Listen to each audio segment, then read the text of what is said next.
Hey guys, good morning. আমি ঐন্দ্রিলা আর তোমাদের সবাইকে স্বাগত আমার চ্যানেলে।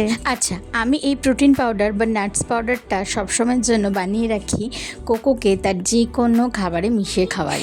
এই প্রোটিন পাউডারটা বানানো খুবই সোজা। আমি এখানে উপকরণ হিসাবে মাখানা আর 2 ধরনের বাদাম, আমি এখানে ক্যাশু আর আমন্ড ব্যবহার করেছি।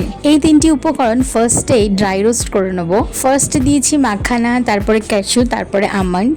আমি এইগুলোকে শুকনো খোলায় ভেজে নিচ্ছি ততক্ষণ পর্যন্ত যতক্ষণ না মাখানাটাকে হাত দিয়ে চিপলে সেটা গুঁড়ো গুঁড়ো না হয়ে যাচ্ছে। যখন এরকম হবে তখন বোঝা যাবে যে এটা ডান হয়ে গেছে। এটা তখন এটাকে কিছুক্ষণের জন্য ঠান্ডা করতে দিতে হবে, কারণ গরম কোনো জিনিসটা মিক্সার গ্রাইন্ডারে গ্রাইন্ড করাটা ঠিক না। তারপর গুঁড়ো করে নিয়ে একটা কাঁচের কন্টেনারে কিছু দিনের জন্য প্রিজার্ভ করে রাখা যেতেই পারে, তবে আমি এটা সবসময় অল্প অল্পই বানাই।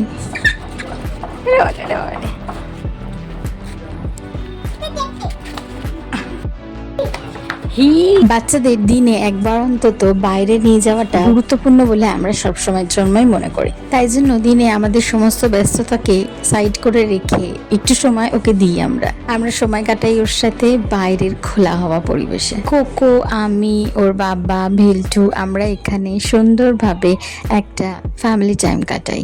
হ্যাঁ, অবশ্যই প্রত্যেক দিন হয়ে ওঠে না, তখন দিনের কোনো একটা সময় নয় আমি বা ওর বাবা কেউ একজন ওকে বাড়ির সামনের টুকু রাস্তাতে একবার অন্তত একটা স্প্রিং নেওয়ানো করায়।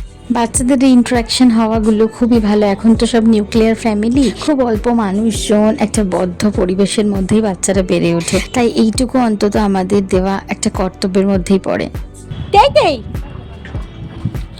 আসো,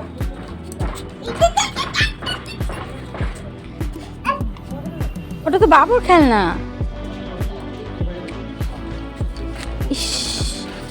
আবার বিড়ি করে খাবি এখন না, ছেড়ে দাও। বাবা খায় না তো বিড়ি।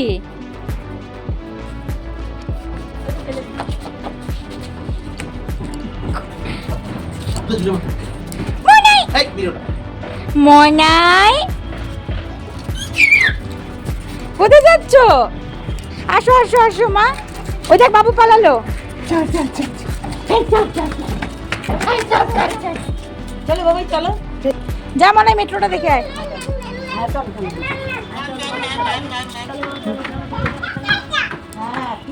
আমার ভিডিও থেকে যদি কিছু ভালো লেগে থাকে তাহলে লাইক করো, শেয়ার করো, কমেন্ট করো আর সাবস্ক্রাইব করো। বাই।